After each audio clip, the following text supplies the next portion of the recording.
दिल्ली शराब घोटाला के तार अब अरविंद केजरीवाल से जुड़ते दिखने लगे हैं। इस मामले में अरविंद केजरीवाल के निजी सहायक भी जुड़े हुए हैं। जाहिर है कि निजी सहायक के जरिए अरविंद केजरीवाल मामले की पूरी रिपोर्ट रखते थे। ईडी का कहना है कि मनीष सिसोदिया भी अन्य आरोपियों के साथ कथित तौर पर सबूत मिटाने वालों में शामिल हैं।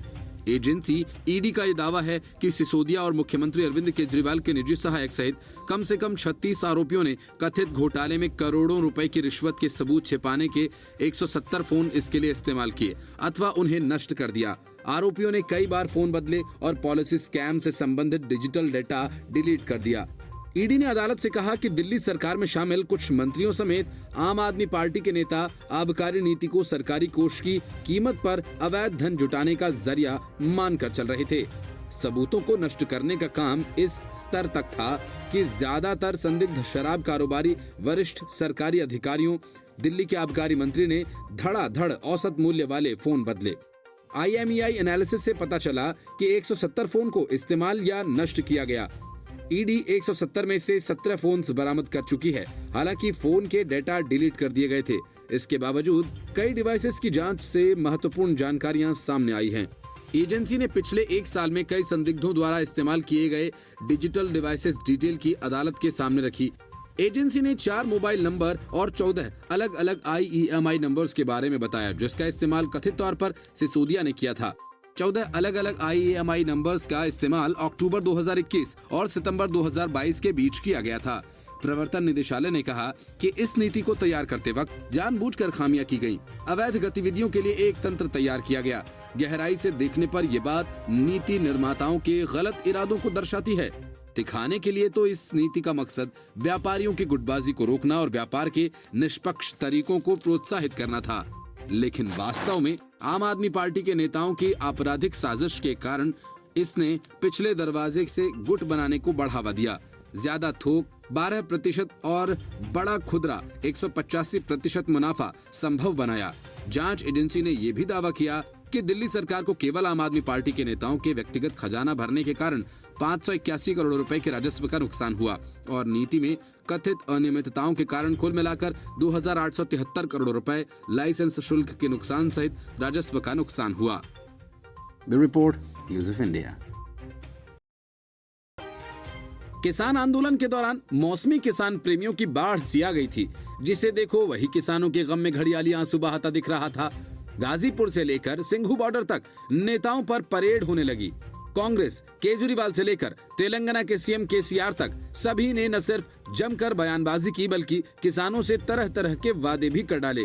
अरविंद केजरीवाल ने जो वादे किए उसे सच मानकर पंजाब के किसानों और मजदूरों ने थोक के भाव में उन्हें वोट दिए, लेकिन वादा पूरा करने की जगह उन पर लाठियां चली। तेलंगाना से दिल्ली आकर विरोध प्रदर्शन करने वाले के चंद्रशेखर राव तो पंजाब तक जा पहुंचे और आंदोलन में शामिल किसानों को 3-3 लाख का चेक थमा दिया। सियासत की तस्वीरें खिंचवाई और चले गए। लेकिन अब पता चला कि बहुत सारे किसानों को के चंद्रशेखर राव ने जो चेक्स दिए थे वे सारे बाउंस हो गए। अब किसान खुद को ठगा हुआ महसूस कर रहे हैं। असल में मुख्यमंत्री के चंद्रशेखर राव ने पंजाब हरियाणा के 712 किसानों के परिवारों को 3-3 लाख रुपए का चेक दिया था। इनमें से पंजाब के तरनतारन जिले के कई किसानों के चेक्स बाउंस हो गए। इस बाबत किसानों ने पंजाब के कृषि निदेशक को एक शिकायती पत्र भी भेजा और उनका पैसा दिलाए जाने की मांग की। हालांकि विभाग ने किसानों को उनके मुआवजे का पैसा जल्द दिलाने का आश्वासन दिया है। बीते साल नवंबर में केंद्र सरकार की तरफ से 3 कृषि कानूनों को वापस देने के बाद तेलंगाना के मुख्यमंत्री चंद्रशेखर राव ने ऐलान किया था कि वे किसान आंदोलन के दौरान मारे गए किसानों के परिवारों को आर्थिक मदद करेंगे। उन्होंने ये ऐलान किया था कि जिस किसान परिवार ने आंदोलन के दौरान अपने लोगों को खोया उन परिवारों को 3 लाख रुपए का मुआवजा दिया जाएगा। इसके साथ ही उन्होंने केंद्र सरकार से भी पीड़ित परिवार को बिना किसी शर्त 25-25 लाख रुपए देने का अनुरोध भी किया था। इसके बाद इस साल मई माह में उन्होंने चंडीगढ़ में आयोजित एक समारोह में किसान आंदोलन में मारे गए पंजाब हरियाणा के 712 किसानों के परिवारों को 3-3 लाख रुपए के चेक वितरित किए थे। इस दौरान गलवान घाटी में शहीद हुए पंजाब के 4 सैनिकों के परिवारों को 10-10 लाख रुपए की मदद भी की गई थी। उनके साथ समारोह में दिल्ली के CM अरविंद केजरीवाल, पंजाब के CM भगवंत मान और किसान नेता राकेश टिकैत भी मौजूद थे। हालांकि 6 महीने बाद पंजाब के तरनतारन जिले के करीब 1 दर्जन से ज्यादा किसानों के चेक्स बाउंस होने की खबर आई। पंजाब कृषि विभाग ने शिकायत मिलने के बाद सभी जिलों के किसानों के चेक्स बाउंस होने की रिपोर्ट मांगी है। विभाग का ये कहना है कि किसानों के चेक्स क्यों बाउंस हुए हैं, इसकी जानकारी मिलने के बाद उनकी समस्या का हल कर दिया जाएगा। Bureau Report, News of India. Delhi शराब घोटाला मामले में गिरफ्तार मनीष सिसोदिया के करीबी और घोटाले के कैश हैंडलर अमित अरोड़ा ने इस मामले में खुलकर तेलंगाना के सीएम चंद्रशेखर राव की बेटी के कविता का नाम लिया है। इसी आधार पर ईडी ने जांच को लेकर कुछ दस्तावेज अदालत में पेश किए, जिनमें के कविता का नाम भी शामिल है। ईडी का यह दावा है कि के कविता ने विजय नायर के जरिए 100 करोड़ का पेमेंट अरविंद केजरीवाल के नेताओं को किया। के कविता ने इन आरोपों को नकारते हुए इसे भाजपा द्वारा सुनियोजित हमला बताया। विधायक के कविता ने इस मामले को लेकर एक बयान दिया है। हैदराबाद में मीडिया से बात करते हुए उन्होंने कहा कि चुनावी राज्य में मोदी से पहले ईडी का आना बहुत आम बात हो गई है, लेकिन आपकी ईडी सीबीआई रणनीति यहाँ तेलंगाना में काम नहीं करेगी। के कविता ने आगे कहा कि चाहे तो मुझे जेल में डाल दें, हम डरने वाले नहीं हैं। हम इसी तरह भाजपा को बेनकाब करते रहेंगे। इस मामले में प्रवर्तन निदेशालय ने गुरुग्राम से कारोबारी अमित अरोड़ा को गिरफ्तार किया था। उनके बयानों का हवाला देते हुए ईडी ने यह दावा किया कि केसीआर की बेटी के कविता साउथ ग्रुप की एक प्रमुख सदस्य थी। प्रवर्तन निदेशालय ने जानकारी साझा की कि के कविता ने एक अन्य गिरफ्तार बिजनेसमैन विजय नायर के जरिए दिल्ली के सत्तारूढ़ आम आदमी पार्टी के नेताओं को कम से कम 100 करोड़ रुपए का पेमेंट किया है। एनडीटीवी की रिपोर्ट के अनुसार ईडी ने कहा कि गिरफ्तार अमित अरोड़ा अपने बयानों में इसका खुलासा कर चुके हैं। दिल्ली शराब घोटाला मामले में अपना नाम आने से बौखलाई के कविता ने मोदी सरकार पर निशाना साधा। टीआरएस एमएलसी के कविता ने कहा कि मोदी सरकार 8 साल पहले आई थी और इन 8 सालों में 9 राज्यों में लोकतांत्रिक रूप से चुनी हुई सरकार को गिरा दिया गया और अनुचित तरीके से अपनी सरकारों को बनवाया गया। उन्होंने कहा कि देश का हर बच्चा जानता है कि चुनावी राज्य में ईडी पीएम मोदी से पहले पहुंचती है। तेलंगाना में भी ऐसा ही हुआ। एमएलसी के कविता ने कहा कि तेलंगाना में अगले साल चुनाव है और राज्य में पीएम मोदी से पहले ईडी आ चुकी है। उन्होंने कटाक्ष करते हुए कहा कि हमने ईडी का स्वागत किया है और हम उसके साथ सहयोग करेंगे, फिर भी बीजेपी ओछी चाल चल रही है। कविता ने कहा कि पीएम मोदी हमें सलाखों के पीछे डाल सकते हैं, लेकिन हम फिर भी लोगों के लिए काम करते रहेंगे और भाजपा की विफलताओं को उजागर करेंगे। Report, News of India. Manish Sisodia और कैलाश गहलोत के साथ अब अरविंद केजरीवाल भी शराब घोटाला मामले में बुरी तरह से फंस गए हैं, क्योंकि ईडी ने जिस विजय नायर नाम के आदमी को गिरफ्तार किया वह कोई मामूली आदमी नहीं बल्कि अरविंद केजरीवाल का सबसे खास था और वह बाकायदे अरविंद केजरीवाल के कैंप ऑफिस में काम करता था और 2020 से कैलाश गहलोत को आवंटित सरकारी बंगले में रहता था। आरोप है कि यहीं से बैठकर विजय नायर ने शराब घोटाले की पूरी प्लानिंग की। खुद मंत्री कैलाश गहलोत नजफगढ़ में एक प्राइवेट मकान में रहते हैं। ईडी ने कोर्ट में कहा कि विजय नायर का ये दावा इसलिए भी सही है क्योंकि उसका दिल्ली में कोई घर नहीं है। ईडी का कहना है कि विजय नायर आम आदमी पार्टी का सामान्य कार्यकर्ता नहीं था बल्कि सीएम केजरीवाल का बड़ा ही करीबी था। ईडी के अनुसार शराब घोटाला से हुई कमाई का बड़ा हिस्सा विजय नायर के माध्यम से आम आदमी पार्टी के नेताओं तक पहुंचा था। इसके लिए दिनेश अरोड़ा और अमित अरोड़ा पैसे भेजने का काम करते थे। इसके अलावा ईडी ने अदालत में कहा कि दिल्ली की नई आबकारी नीति के अंतर्गत आम आदमी पार्टी के नेताओं ने दिल्ली में बिकने वाली शराब पर इसको बनाने वाली कंपनी से लेकर होलसेल और रिटेल स्तर तक धन की उगाही की थी।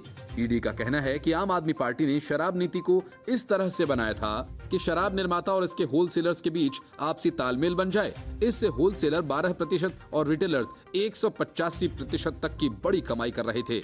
और जब महादेव नीकर नाम की कंपनी ने कमीशन का 6% देने से इनकार कर दिया तो पंजाब में उसकी शराब बनाने वाली फैक्ट्री को बंद कर दिया गया। ईडी ने कहा कि महादेव लिकर नाम की कंपनी अपनी कमाई का 6% हिस्सा घूस के तौर पर देने को तैयार नहीं थी।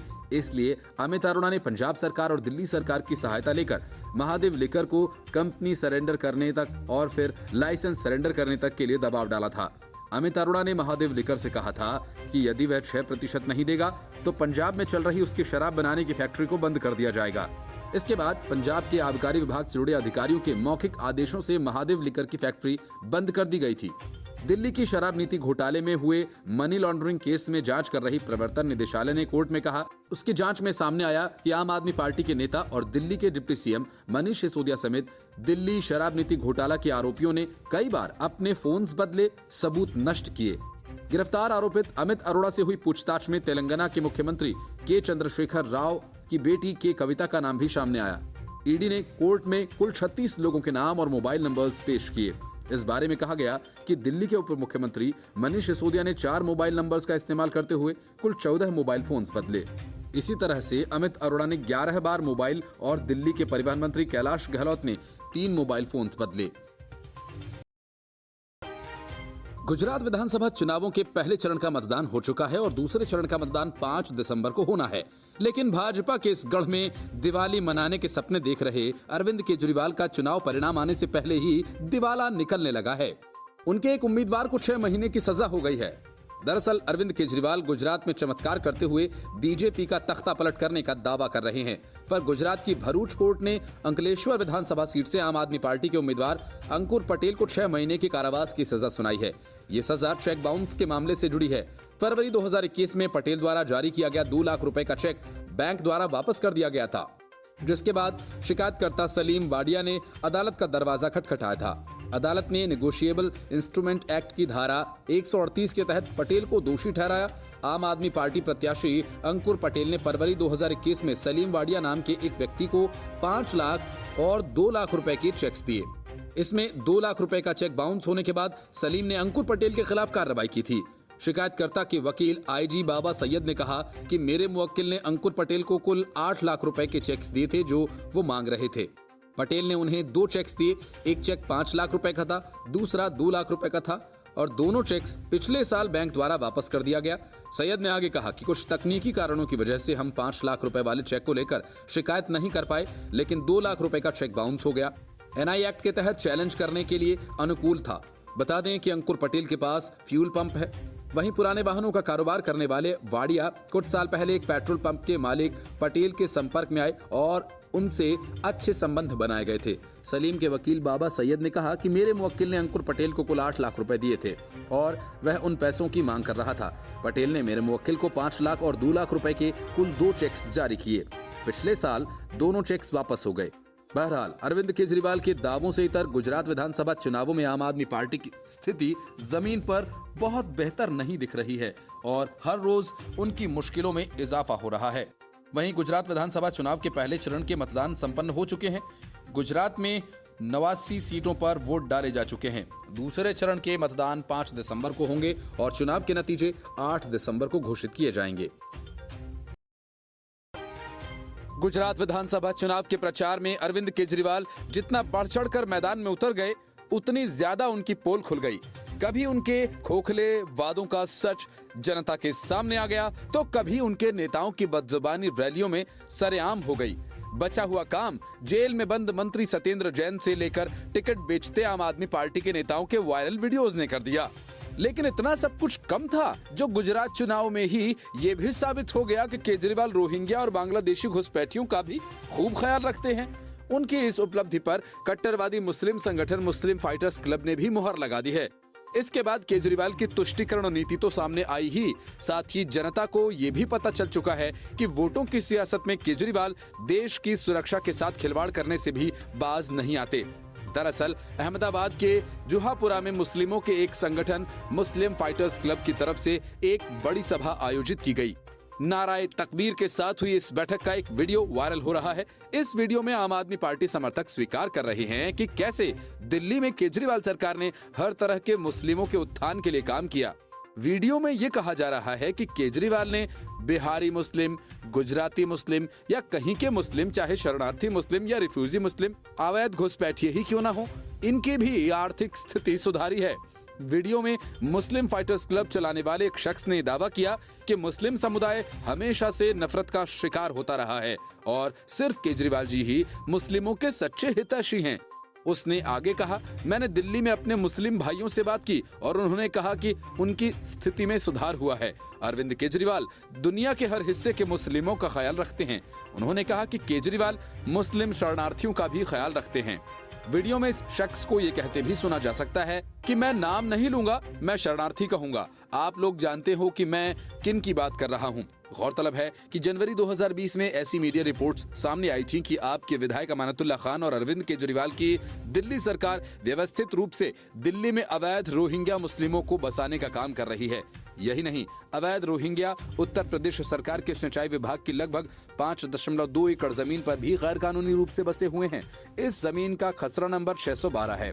इस जमीन पर रोहिंग्या और बांग्लादेशी मुस्लिम गैर कानूनी रूप से रह रहे हैं। बता दें कि भाजपा भी दिल्ली की आम आदमी पार्टी सरकार पर यह आरोप लगाती रही है कि केजरीवाल सरकार अवैध रोहिंग्या मुस्लिमों को राजधानी में बसाने में पूरी मदद कर रहे हैं और उनके भारतीय दस्तावेज भी बनवाए जा रहे हैं। बहरहाल केजरीवाल की पोल एक बार फिर से खुल गई।